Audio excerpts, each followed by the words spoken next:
Hi guys, welcome back. Thank you so much for being here. So greatly appreciate it. Let me give my usual disclaimer that this video is for educational purposes only. Please do not take what I say as fact, and please always do your own research.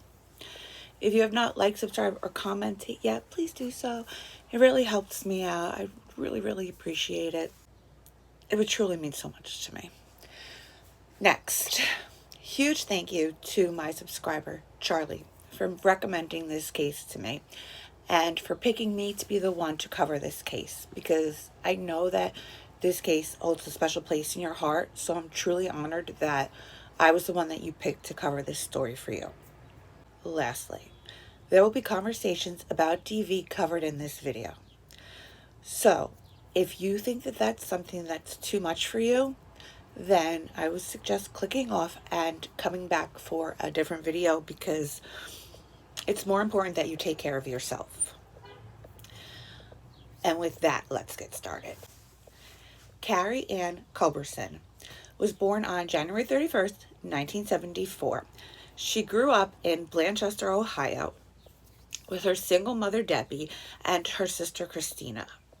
She ran track, she played soccer, basketball, volleyball, she was part of the choir, and she was a cheerleader for 9 years. Her best friend Jamie Smith would say that she radiated beauty inside and out. She would go on to say, "I wonder how many kids she might have, where she might be in her life right now, and what she might look like."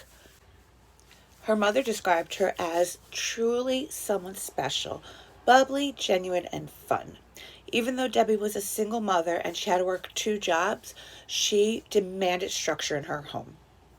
Carrie had a midnight curfew, and her mother said that she always obeyed it, and if she was going to be late, she would always call. So when Debbie woke up on the morning of August 28th, 1996, and she saw that her 22-year-old daughter had not come home that night, she instantly began to panic. August 28th, 1996. Carrie's 2 friends, Jessica Williams and Tanya Witten, picked Carrie up at her house at 6:30 p.m. to go play a co-ed game on their volleyball team. After the game, Carrie's friend, Jessica, dropped her back off at her house at 11:30. A few minutes later, Carrie's neighbor, Kim, saw Carrie get into her red Honda CRX and drive off. She headed over to her boyfriend, Vincent Dome's house. Around 12:30, 12:45, Vincent's neighbor heard a struggle outside her home. She looked outside of her bedroom window. She saw Carrie running away from Vincent, screaming for help. At this time, the neighbor didn't know Carrie's name, but she identified her from a picture at the trial. She goes on to say that Carrie tripped in her front yard. Vincent caught her, grabbed her by the arm, swung her around, and in the face. She then heard him say, "I told you next time I'd KILLU you effing BITCH." The neighbor ran to wake up her husband, but says that by the time they got back to the window, the 2 were gone. When Vincent was questioned about this, he said the neighbor made the entire story up. When Carrie's mother asked her boyfriend Vincent if he had seen Carrie, Vincent told her, "No, ma'am, I haven't seen her for 3 days. He began saying that he thought Carrie had just taken off because she has done that before. Once she went to South Carolina and once she went to Georgia. But Carrie's mother says she did not just take off. Carrie's mother knew about both of those trips. So maybe she didn't tell the boyfriend, but she told the mother. She was not the type to just take off. Even police believed that Carrie may have taken off. But Carrie's mother said, "No way. She did not take off. Carrie was a homebody and she would never do that." She told police that they needed to look deeper into Carrie's boyfriend, especially because this was not the first time that she had spoken to police regarding Vincent Dome. And evidence at her trial would show a very violent and controlling relationship between Carrie and Vincent. Okay. Brian and Tanya Witten. Tanya was one of the friends that was with Carrie the night of the volleyball game. They owned a gym and tanning salon in town. They testified that on August 27th, 1996, Carrie was tanning at their salon when Vincent showed up, edgy and aggravated. He told Brian Witten that he and Carrie had spent the day at the lake, going on to say, "I don't know why that effing bitch was there tanning. We spent all day at the lake and I'm red." So what? Was He went on to testify that on August 29th, 1996, Vincent called the gym looking for Carrie.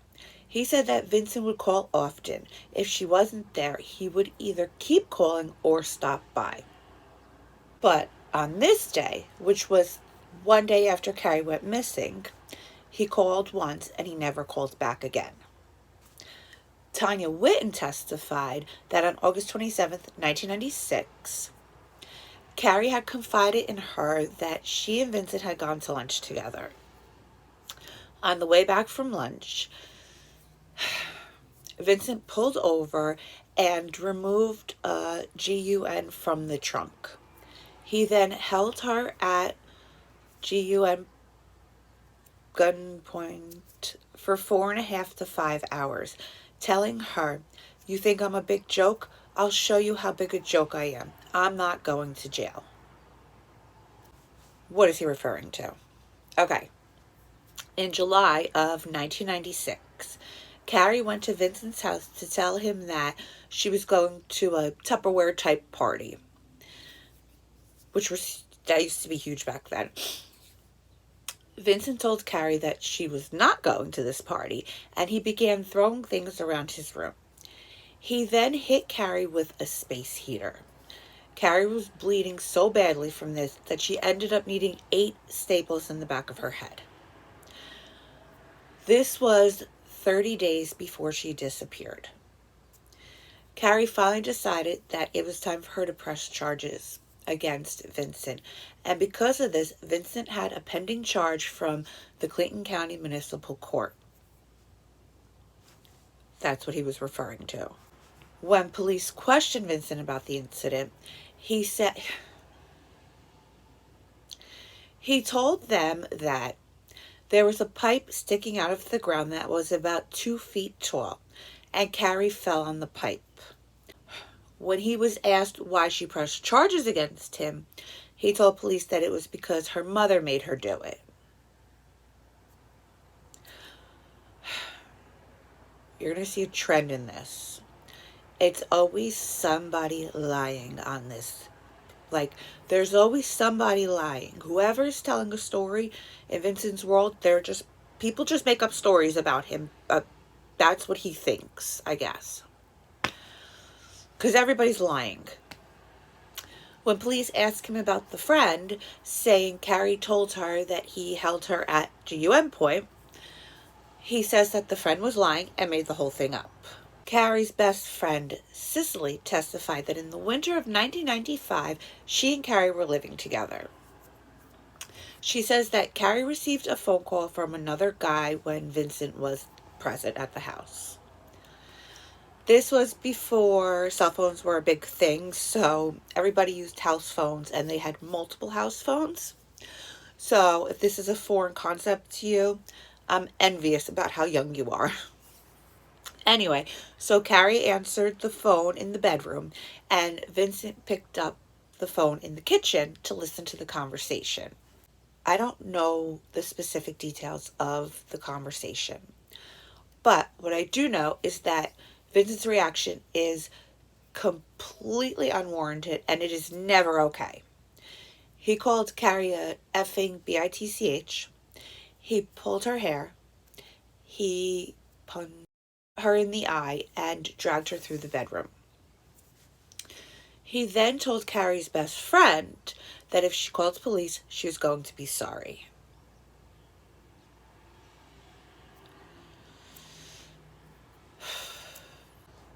In March of 1995, outside of a bar, Vincent punched Carrie in her side.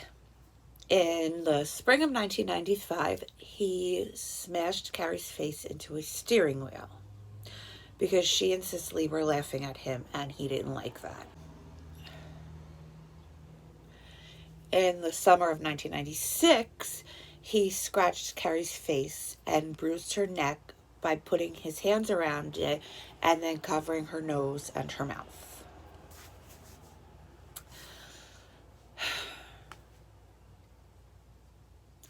A Good Samaritan named Georgia Felgner was driving home from work on or about January 15th, 1996.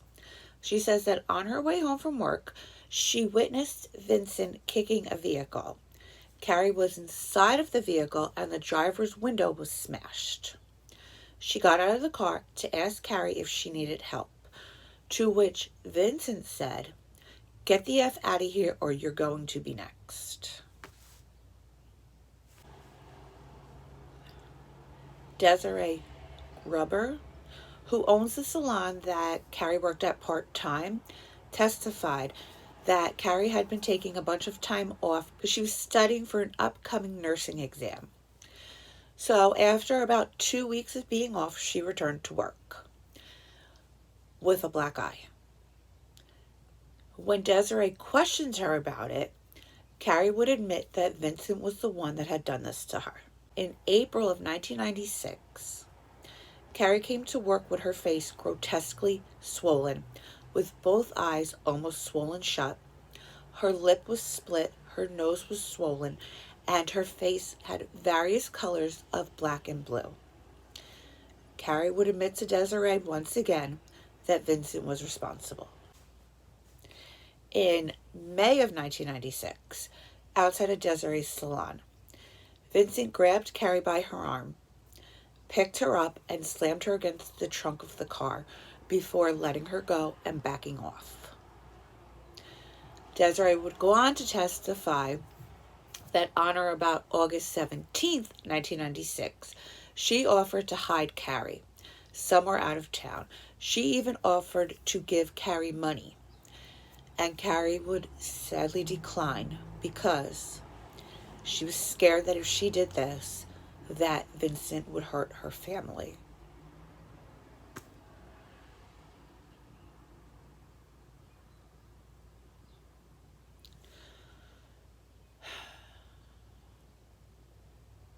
This girl was probably truly petrified.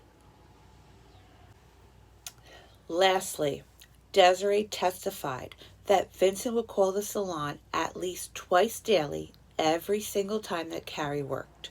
He would call the salon before she arrived for every shift, but never more than 25 minutes before her start time. On August 29th, 1996, the day after Carrie went missing, she was scheduled to work at the salon from 2 to 6. Vincent called the salon at 11:30 a.m., then he called again at 12 o'clock p.m., and then he never called the salon again.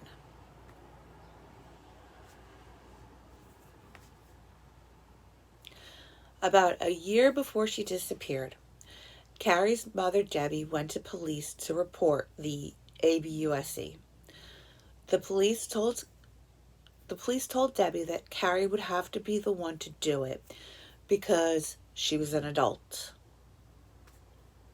When police spoke to Carrie, she refused to press charges. Her mother, Debbie, believes that Carrie refused to press charges because she thought that she could fix him. Vincent would say that the only thing that he has ever done to Carrie was he slapped her one time and he doesn't feel good about it. Debbie went back to talk to Vincent a second time, and she tells Vincent that they have looked everywhere and that they cannot find him. So begging and pleading, "Have you heard anything?" Vincent tells Debbie that Carrie stopped by last night. When he looked out the window, she was weaving back and forth, insinuating that she was intoxicated. He goes on to tell Debbie that he didn't want to mess with her, so he just went back to bed. Even though several hours before this, the first time that Debbie talked to him, he said that he hadn't seen Carrie in 3 days. Carrie's mother went back a third time to talk to Vincent, begging for any sort of information. Vincent told Debbie that Carrie came over, she wanted him to go out drinking. He told her no because he had to work the next morning. They got into an argument and she peeled out, and that is the last time that he saw her. When Vincent was questioned about why his story had changed, not once, not twice, but 3 times now, he says that his story has always remained the same and that Debbie was lying. Carrie came over to his house. She wanted to go out drinking. He refused. They got into an argument. Carrie peeled out, and that's the last time he saw her. He also says that Debbie never liked him and didn't approve of his relationship with her daughter. So she began making up stories out of spite. Debbie herself admits in interviews she did not like him.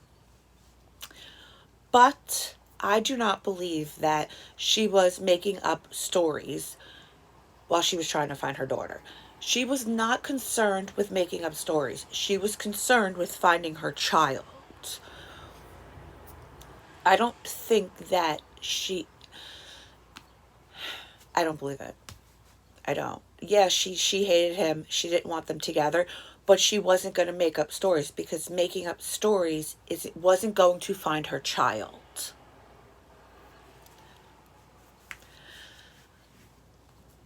Debbie went back to the chief of police and begged him to speak to Vincent.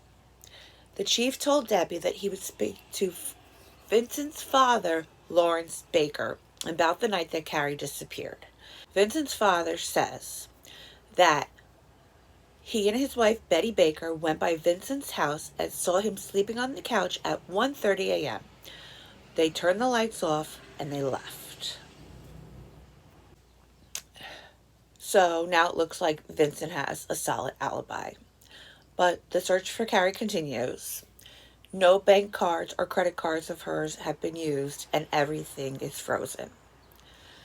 Vincent's father owned a junkyard, okay? That had a lion on it. Yeah. A lion. And he was good friends with the chief of police. Okay. The father agrees to let police search the junkyard. They come in with bloodhounds and cadaver dogs. This is where the story gets really effed up. The bloodhounds pick up Carrie's scent by a pond on the property. It is at this point that the police chief decides to call off the search for the night and have the pond drained in the morning. However, he does not have anybody stand guard and watch the pond for the night.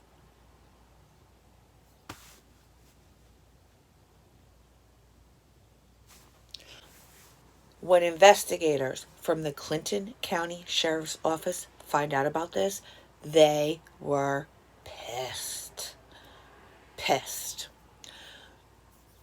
So they got their own search warrant and they conducted their own search.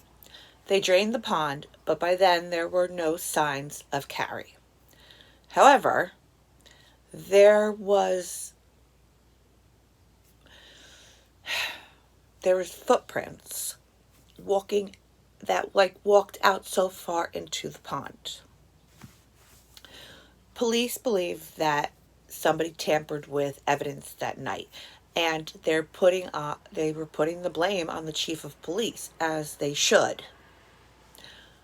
My personal opinion. This is my opinion, my conspiracy, allegedly.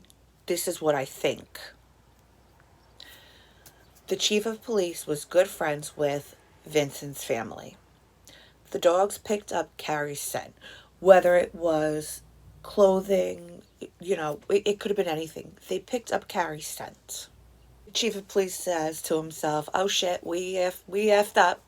He calls off the search. He didn't have anybody watching that pond on purpose. He got in touch with Vincent's family and told them, they're on to you. You better get whatever shit's in that pond out.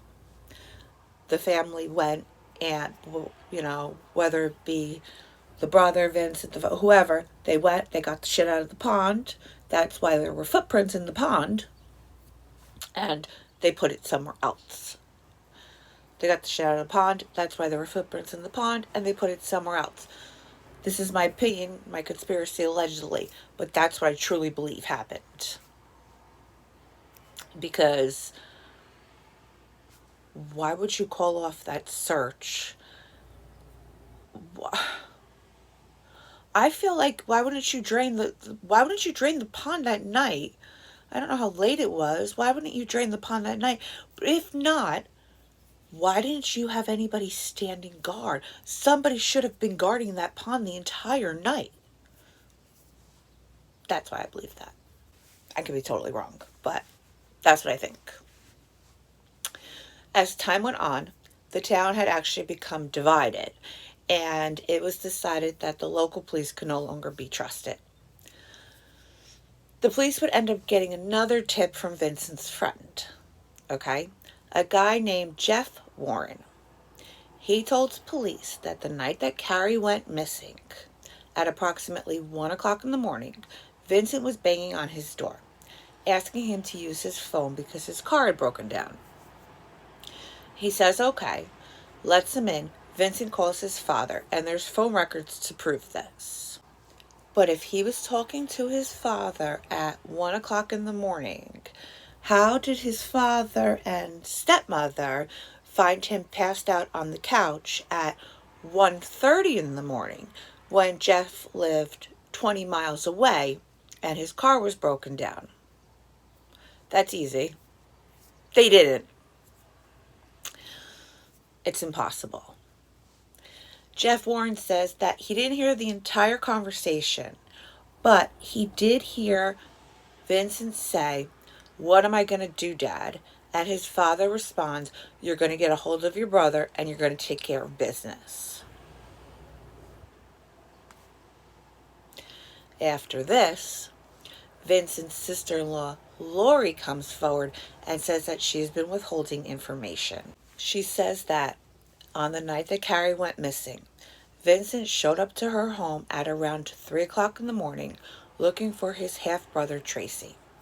She says that Vincent was wearing only blue jeans, but no shirt, and he had blood smeared all over his chest. She described him as looking dirty and grungy. He went into the back room to talk to his brother, and then Vincent and Tracy grabbed garbage bags and they left the house in Tracy's truck. She says that they came back around 6 o'clock in the morning.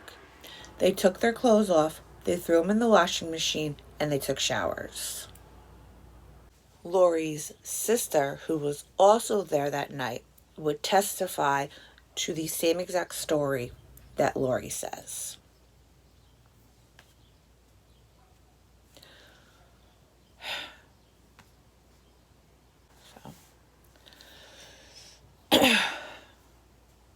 To be fair, the police did search the home and they did not find any traces of blood.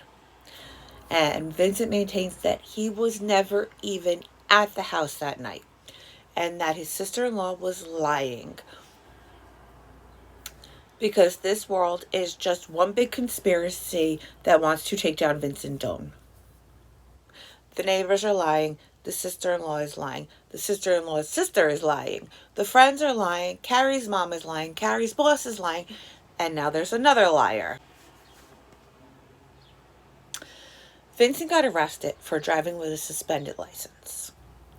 His cellmate says that Vincent confessed to him that he Killed Carrie, telling him, you can't mess around with these women. You got to make them pay. When questioned, Vincent would say that he was a jailhouse snitch who was making up stories about him.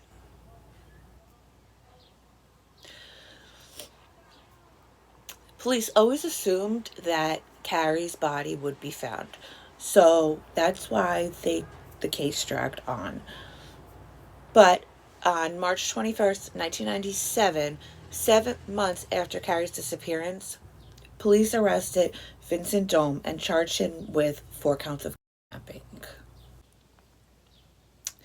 As his trial approached, the prosecutor went to Debbie and told Debbie that they want to increase the charges from kidnapping to murder. He tells her that if Vincent did indeed kidnap Carrie, what do you suppose he did with her? This was a crucial conversation because Debbie would now have to admit to herself that her baby girl was not going to be coming home. She says she got up, she walked out, she found a corner, and she broke down. Get choked up. How awful. But she decides to go for it. So, 2 days before Vincent's trial was set to begin, he was also charged with 2 counts of aggravated murder against him. The first count says that he killed Carrie to prevent her from testifying against him. And the second count says that he kidnapped Carrie and then murdered her. This is a risky move because there's no body. And you have to convince 12 people that he did this to Carrie when you can't even prove that Carrie is dead. So, if you can't prove this, if you cannot convince 12 people of this, and he gets found not guilty, and then her body ends up getting discovered the next day, he essentially gets away with murder because he cannot be tried twice for the same thing. So this was a huge, huge risk that they were taking. Vincent's neighbor testified. She's hollering for help. He catches her, grabs her by the arm, swings her around, punches her in the face and says, I told you the next time. Vincent's cellmate testified. Lay awake at night and think of 100 different ways to kill her before he did Lori's sister testified. Vince left with 7 garbage bags and a gun, and at Vince's body, his chest and his arm, and on his pants leg there was Carrie's blood. mother testified. Guys, both of her lips, her upper and her lower lip was busted. Her throat was bruised. Behind her ears was bruised. She had bruises on her back and her legs. During the trial, the defense claimed that they had proof that Carrie was alive. A call was made to 911 that said, please stop the trial. They have my boyfriend on trial for my murder and I'm not dead. The moment her mother heard the 911 call, she knew that this was not her daughter and that this was nothing more than a cruel joke. And meanwhile, who does shit like that? Who does something like that? Who does shit like this? I would never... Whatever.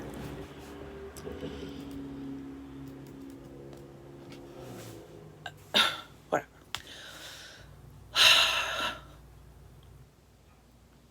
The defense did have witnesses that would testify on Vincent's behalf. Gabrielle Jones testified that she saw Carrie on August 29th, 1996, between 11 and 11:30 a.m. in her vehicle packed full of clothing. Helen Hedrick, her sister Nancy, and Patricia Lilly testified that they picked up a hitchhiker on August 31st, 1996, They dropped her off at the Green Valley convenience store. After seeing Carrie's picture, they believe that Carrie was the hitchhiker that they picked up. Catherine Hackey testified that she had a conversation with Carrie outside a store that she worked at. Tina Height testified that she believed that she saw Carrie at a gas station. Mary Danbury testified that on September 5th, 1996, she saw somebody driving a red Honda CRX with ROL4 in the license plate, which was part of Carrie's license plate, but that she didn't see the driver. Tammy Brummett testified that she saw Carrie on September 6, 1996, walking on Mad River Road with a suitcase. Charles Sharp testified that on either September or October 10th of 1996, he saw Carrie's license plate. He says he searched Blanchard for 4 hours looking for that car again, but he couldn't find it. Okay. August 7th, 1997, the jury reaches a verdict. We, the jury in this case, duly impaneled, sworn, and affirm, find the defendant Vincent Doan not guilty of aggravated murder as contained in count 1 of the indictment. We, the jury in this case, duly impaneled, sworn, and affirm, find the defendant Vincent Doan guilty of aggravated murder as contained in count 2 of the indictment. Vincent Doan was sentenced to life in prison with no possibility of parole. After Vincent was sentenced, prosecutors went after Vincent's brother and Vincent's father for tampering with evidence, as they should have. Vincent's brother was convicted of obstructing justice and tampering with evidence, and he was sentenced to 8 years in prison. His father faced the same charges, but he was acquitted.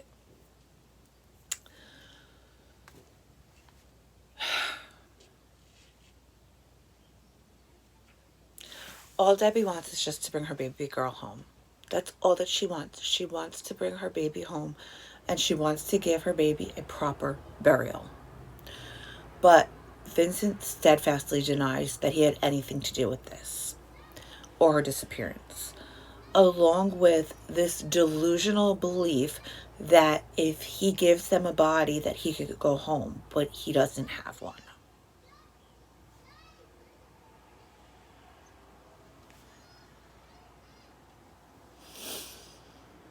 I don't believe it.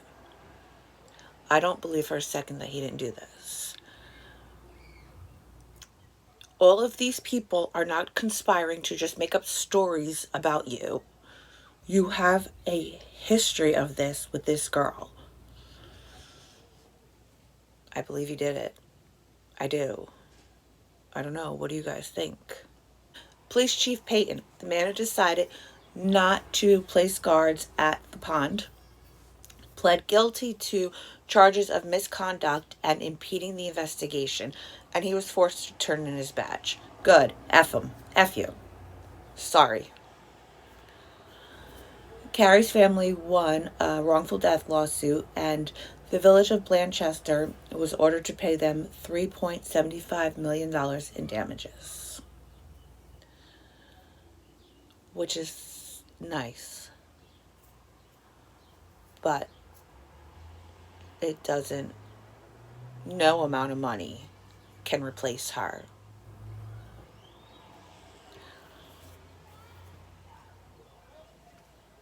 But I suppose that it's nice that, you know, they don't have to worry about money anymore. Because before all of this, she was working 2 jobs, a single mom working 2 jobs, struggling. But no amount of money is worth it. Okay, guys, that's all I have. This was a crazy, crazy case. Thank you so much to my subscriber for bringing this case to my attention. If you guys have any credible information that can help with Carrie's investigation, please call 937-382-1611 or 937-382-4559, and you can remain anonymous. Next. If you or somebody that you love is in a relationship that you need to get out of, there's help out there and there's resources out there. Please use them. I know that it is easier said than done, but I beg of you, I'm literally begging you to at least try to put a plan into motion if you can. Please leave me a comment. Let me know what you thought. And until next time, guys, please be safe out there. To Carrie Culberson. Sunday, it will be 20 years since that 22-year-old and her car disappeared from Blanchester. Horror stories whipped through the small town, including the one that had her fed to a lion that guarded the junkyard of her boyfriend's family. Boyfriend Vince Doan was convicted of her murder later that year. That trial still gets national attention because he was convicted without ever finding her body. Local 12's Deborah Dixon tells us even after 20 years, this case is not closed. There was evidence of a violent relationship long before Carrie Culberson disappeared. Vince beat her several times. The photos were used in his trial. He's serving a life sentence. Justice for Carrie's family, but her mother wants something else. I just need to have her remains because I want to know where she is. Debbie can only imagine what happened to Carrie based on witness testimony. For example, the woman who lived here on Wright Street said the night Carrie disappeared, she saw Vince pulling Carrie by the hair, punching her in the face and saying, "I told you if you ever tried to leave me, I'd kill you." Then there was the testimony from Vince's sister-in-law because he showed up at his half-brother Tracy's house that night. What'd you see? Blood. Where did you see blood? It was on his chest, his arms, and it was on his pants. She said Vince and Tracy left with garbage bags and a rifle. Then what? That's what Debbie wants to know. It came out of the prison that she was dismembered by a chainsaw while she was alive. And of course, you picture those things in your mind. And what do you know what you picture? Carrie's flesh flying everywhere. She got away from some of the darkness by moving from Blanchester. There, people would tell her what they'd heard. Now she checks the Facebook page, Find Carrie Culberson. In Blanchester today, Vince's father, Lawrence Baker, said everyone lied in the trial. Some of them also testified in half-brother Tracy's obstruction of justice trial. He was convicted. The Blanchester Police Department was also convicted of mishandling the investigation. Part of the settlement is this sculpture at the police station of the steps a woman takes to get out of a relationship. Justice is one of them. For Debbie, there is another step toward peace. That's when the healing will begin, once I know what happened and where she is.